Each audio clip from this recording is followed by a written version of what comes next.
Ao vivo, lá em Porto Alegre, temos Silmar César Miller. Bom dia, Silmar.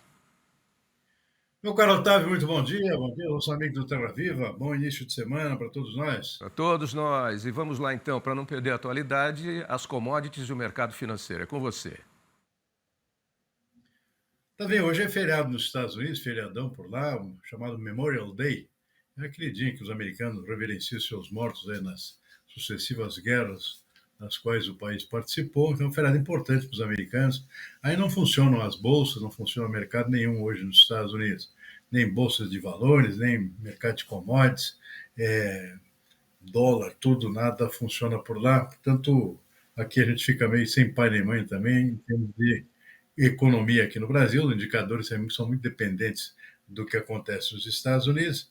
Então, mercado calmo hoje, o dólar, mercado aqui no Brasil, com pequena alta de 0,2%, a cotação está em R$ 5,66. O mercado de ações até que está bastante ativo nesse momento, com alta de 0,6%. Petróleo na Bolsa de Londres, não é feriado, está operando com queda de 0,4%, tipo Brent, exatamente esse que é a referência para o mercado internacional, inclusive aqui para o Brasil. US$ 63,90 o barril. De resto, boi gordo aqui no mercado sul na B3 está estável, sem grandes alterações. Bolsas internacionais que funcionam hoje na Europa, o índice DAX operando com alta, 1,7% agora há pouco. Na Ásia, a Bolsa de Xangai já fechou, com queda de 0,1%. Portanto, esse é o cenário dos principais mercados nesta segunda-feira de feriadão para os americanos. Os mercados ficam meio parados no dia de hoje, só voltam para valer a partir de amanhã, tá vendo? Ok, Silmar, deixa eu puxar um assunto aqui, porque apesar do reforço nas polícias em todo o país, a criminalidade continua mandando e desmandando no Brasil. É um assunto policial.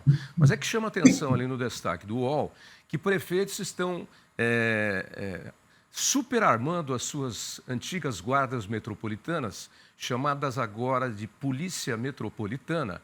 E a gente percebe isso aqui em São Paulo. Essa polícia que era para proteger monumentos, portas de escola e etc. e tal, hoje anda com viaturas último modelo, potentes, altamente armada, todos de óculos escuro e com postura bem dinâmica e agressiva.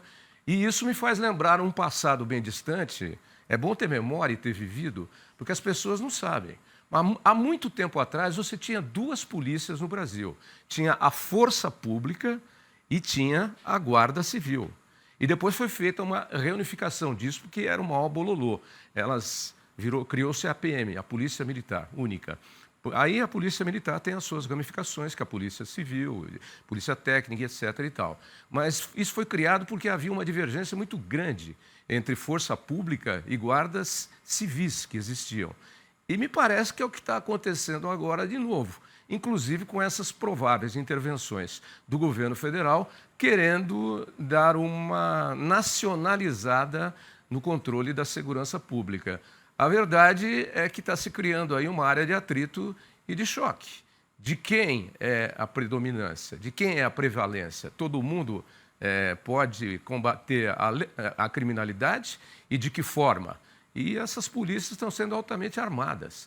Há uma briga no que é para transformá-las em polícia e não guarda metropolitana, em polícia metropolitana, e alguns projetos estão sendo vetados, inclusive no STF. Mas eles já estão armados. Eu acho isso um negócio meio complicado. Não é assunto nosso aqui, não, mas é que a violência e a insegurança do brasileiro está entre os principais temas e itens listados nas preocupações dos brasileiros. Você lembra desse tempo, né? Não, aqui eu não me lembro, sinceramente, também aqui a gente tinha um negócio chamado Brigada Militar e a Polícia Civil, né? E brigavam de vez em quando aqui por questão de áreas de atuação. Pelo que eu me lembro, são as duas únicas polícias que eu conheci. Tem a guarda aqui, que é municipal, mas atua, por enquanto, ainda só na guarda de parques, esse tipo de coisa, como era há pouco tempo em São Paulo, por exemplo. Mas o que está mudando exatamente é por conta da chamada insegurança pública, que só cresce no Brasil, ou seja, está fazendo com que muitos municípios, o caso de São Paulo, por exemplo, tenham que recorrer aqui a um aumento na segurança E aí vem toda essa situação nova que você mencionou, que realmente é a possibilidade de aumento de atritos, né? Acaba gerando mais insegurança do que segurança. A questão de área de atuação, de formas de atuação diferentes, ou seja, tudo isso converge para algum tipo de conflito potencial por conta de excesso de polícia, que, claro, é uma resposta ao excesso de bandidagem que não para de crescer, né, também.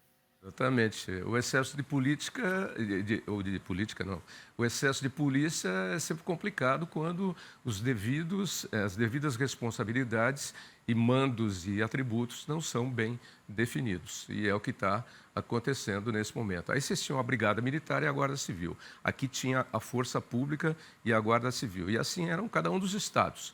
A Brigada Militar era quem pegava pesado aí, a Força Pública era quem pegava pesado aqui, e a Guarda Civil era quem pegava um pouco mais leve. Não leve exatamente, mas havia o conflito. Vamos aguardar e ver o que acontece. Vamos para frente? Vamos com a gripe aviária aqui? Cadê a nossa atualização aqui? Ó? Vamos lá. Ok, esse telão está andando muito devagar, mas eu vou correr aqui, tá? Tuiu, vem comigo. Temos apenas aquele mesmo caso confirmado lá na Granja, em Montenegro, no Rio Grande do Sul. Outros 12 casos suspeitos são investigados pelo Ministério da Agricultura. Municípios que estão aí na próxima tela, que vão aparecer. Região sul do Brasil, o mapa investiga 2 casos no Rio Grande do Sul, cidade de Triunfo e Canoas. Subindo para a região sudeste, temos o primeiro caso em investigação no Rio de Janeiro, no município de Armação de Búzios. Ainda na região, 2 casos em Minas Gerais, um na capital, Belo Horizonte, e outro na cidade de Mateus Leme, na Bahia. 2 cidades em investigação, Aureliano Leal e Ilhéus. E o Ceará é o estado com o maior número de casos sendo investigados. 3 cidades lá no Ceará em análise. 3 casos, Salitre, Quixada e Capuí. Tocantins, caso suspeito na cidade de Aguiarnópolis, segue em investigação, do mesmo modo Eldorado dos Carajás, no Pará. E cidades que você vê com asterisco quer dizer que são aves silvestres ou de subsistência. Granjas de fundo e quintal não são aviários comerciais. Bem, enfim, eu acho que o que a gente... Pode seguir para frente, Tuiu. É praticamente a mesma coisa, e aí o que a gente chama atenção de novo, passou o fim de semana, continua a demora em desmentir os casos, né, Silmar? Continua a mesma coisa, né? Novidade, a rigor, não tem nenhuma, né? Mais é confusão, na verdade, que deixa o próprio consumidor aqui bastante confuso com relação a essas atualizações que não saem do lugar, né? Está faltando realmente um desfecho maior e tirar da frente esses casos aí que são simplesmente suspeitas, que envolvem apenas aves domésticas ou então animais silvestres, por exemplo, né? Isso não tem nada a ver com um efeito aqui na saúde ou na produção ou na exportação, na comercialização de carne de frango. Então, é preciso agilizar a inspeção sanitária, as análises que estão sendo feitas, para essa coisa começar realmente a rodar no sentido positivo, ou seja, apressar a liberação novamente do comércio de aves aqui no Brasil. Está bastante confuso, gerando confusão e prejuízo muito grande para as empresas e deixando o consumidor também bastante confuso com relação ao consumo, né? Faltando esclarecimentos e pressa nessa esclarecimento, né, dessa confusão toda que surgiu com aquele caso, que a rigor é o único até agora, plenamente confirmado, que já está sanado e aguardando aqui a retomada da liberação da comercialização, que é o caso de Montenegro, no Rio Grande do Sul. Do ponto de vista jornalístico, eu estou até recomendando aqui já agora e ao vivo a minha editoria, que a gente pare de dar essas coisas aí que são a mesma coisa já desde que apareceu, porque isso aí... Mais ou menos. Vamos parar. A notícia agora é os casos que foram desconfirmados, né? Que estavam em investigação e desconfirmados. Ou a retomada das exportações, ou a mudança de padrão nos países que aí estavam proibindo a compra do frango em geral em todo o Brasil e aí restringiram isso apenas ao Rio Grande do Sul ou a Montenegro. Acho que são essas as notícias. Os casos são os mesmos, vamos parar, inclusive, porque só gera mais minhoca na cabeça das pessoas que não entendem nada disso. Gera falatório, como a gente diz por aí. Falatório indevido e não recomendado. Ponto final. Vamos seguindo aqui com outras notícias. Os economistas elevaram a expectativa para o PIB brasileiro, o Produto Interno Bruto, para o final deste ano. Os dados são do Boletim Focus, que foi divulgado hoje. A projeção para o PIB brasileiro avançou de 2,02% para 2,14%. Para 2026, a expectativa se manteve em 1,70%. A mediana para a inflação deste ano também se manteve estável, em 5,50%. O dado continua bem acima do teto da meta, que é de 4,5%. Os preços administrados dentro do IPCA, Índice de Preços ao Consumidor Amplo, subiram de 4,55% para 4,57% para o fim de 2025. Para 2026, a inflação ficou estável em 4,50% e o IPCA recuou de 4,30% para 4,29%. A taxa básica de juros, a Selic, permanece estimada em 14,75% neste ano, pela terceira semana consecutiva, e 12,50% para 2026. A projeção para o dólar em 2025 foi revisada para baixo pela quarta semana seguida, segundo o Boletim Focus, saindo de R$ 5,82 para R$ 5,80. Bom, segue o andor, segue a procissão. O que você tem a dizer sobre esses novos números, Silmar? Tá bem, a única atualização relevante no Boletim Focus da segunda-feira é com relação ao PIB, né? Produto Interno Bruto Brasileiro. O pessoal está ficando um pouco mais otimista com relação à economia e parece até mais otimista que o próprio governo aqui. Está surpreendendo essa avaliação aqui do Boletim Focus, que é uma média, né, das opiniões ouvidas pelo Boletim a cada semana, a cada final de semana. Só apostando agora que a economia pode crescer 2,14% esse ano. Uma semana atrás era 2,02%, ou seja, já tinha havido um leve aumento também na semana anterior, portanto está havendo um certo otimismo maior. Tem a ver bastante com a queda do dólar, né, ultimamente. A aposta agora do dólar fechar 5,80 no final do ano, está até abaixo disso nesse momento. Isso ajuda um pouquinho a eliminar aqui os atritos decorrentes da inflação sobre a economia e permite aí um pouco mais de otimismo com relação ao próprio PIB. Então essa é praticamente a única novidade do Boletim Focus dessa segunda-feira. De certa forma até surpreende um pouquinho. Agora, de qualquer forma, mantém-se aí uma expectativa muito elevada para a inflação, tanto que não houve recuo aqui na expectativa de o ano fechar com a inflação alta ainda de 5,5%, que é cerca de 1% acima do teto da meta fixada pelo Banco Central. Portanto, esse é o retrato com as principais alterações que eu acho pertinentes nesse Boletim Focus dessa segunda-feira, e um pouco mais de otimismo com relação à economia, contra todas as aparentes evidências aqui atuando em sentido contrário. Uma delas é a política do governo, né, de aumento de gasto público, e isso não, aliás, ajuda até no PIB, mas é aquele crescimento mascarado aqui de ajuda, né? Ou seja, não é um crescimento, digamos assim, saudável, que a gente gostaria de ter, que a economia se movendo por suas próprias forças, sem precisar de empurrão do governo com políticas de aumento de consumo, que é o que está acontecendo nesse momento, né, com essas benesses que o governo está liberando aqui para aumentar a sua popularidade. Pois é, são as benesses aí do governo para tentar melhorar a sua popularidade. Portanto, acredito que o que dizem a realidade, o que é a realidade mesmo. A coisa não está muito boa não e segue do mesmo jeito e vamos acompanhando aí. Vamos mudar para os Estados Unidos, porque lá o presidente norte-americano Donald Trump anunciou o adiamento das tarifas de 50% sobre a União Europeia. O prazo para a imposição das tarifas agora é para 9 de julho. O anúncio de Trump aconteceu na noite deste domingo, dia 25, após um telefonema com a presidente da Comissão Europeia, Ursula von der Leyen.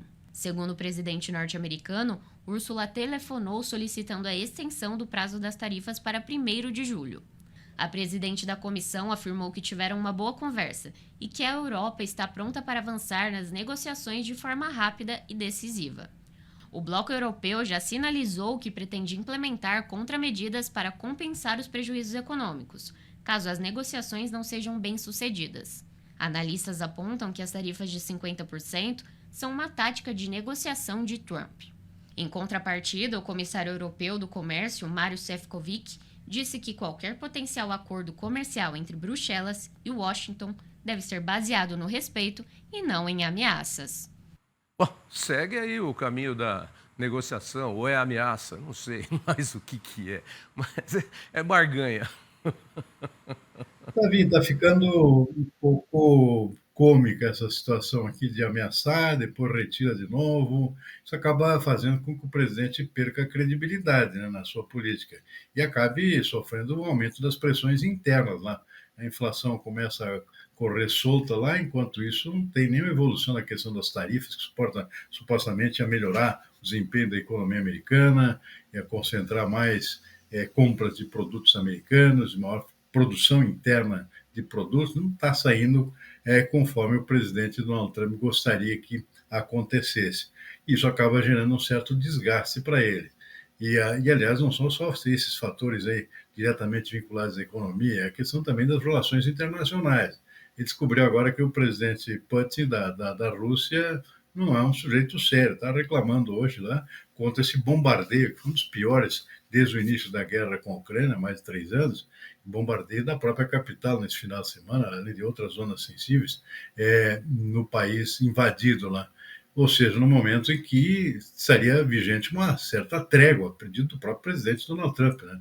Não estão dando nem bola para ele, pelo menos essa posição do presidente russo aqui, depois desses ataques. Isso faz com que o presidente americano comece a perder credibilidade, né? Ou seja, ameaça impor tarifa, não impõe, adia tudo de novo. Enquanto isso, a economia americana começa a sofrer. Ameaça pressões com um determinado país, depois retira. Acha que está tudo bem com a Rússia, depois reclama que a Rússia está fazendo uma coisa que não devia fazer. Isso significa perda de credibilidade, né, também. Esse vai e vem, e não tem desfecho. Com certeza, é perda de credibilidade. Na verdade é que o big stick dele, a vara que bate a primeira, foi muito forte e muito alta. Quem sou eu para recomendar alguma coisa ao presidente Trump, se nem os seus assessores conseguem recomendar? Mas diz a lógica e o bom senso que é melhor você ir devagarzinho e ajeitando as coisas do que dar a porrada toda e depois passar o carão e ter a vergonha de ter que recuar. Faz bravata, né? E depois, então, porque não está dando certo. É feio, né? Pelo menos lá em Marília, e acho que aí no Rio Grande do Sul, também no seu interior, onde você nasceu, essa expressão é forte. Fica feio você recuar depois de fazer bravata e bater pesado. Mas quem sou eu? Quanto ao presidente Putin, que ele não é de credibilidade e de confiança, isso aí a gente já sabe há muito tempo. Né? Você compraria um carro 0 km, saído da revenda com nota fiscal, vendido pelo Putin, Silmar? Eu não compraria. Não compraria. Eu. Mesmo porque eu vou dar só um dado aqui, ó. Ele é um baixinho desse tamanho, ó. Eu sou baixinho, hein? Mas ele é mais baixinho que eu aqui, ó. Ele usa saltinho no sapato para parecer mais alto. Eu não tenho nada contra quem usa saltinho no sapato para parecer mais tarde. Mas, deixa para lá. Tá bom, Silmar? Ok, Tavinho. Bom início de semana para você e toda a equipe aí.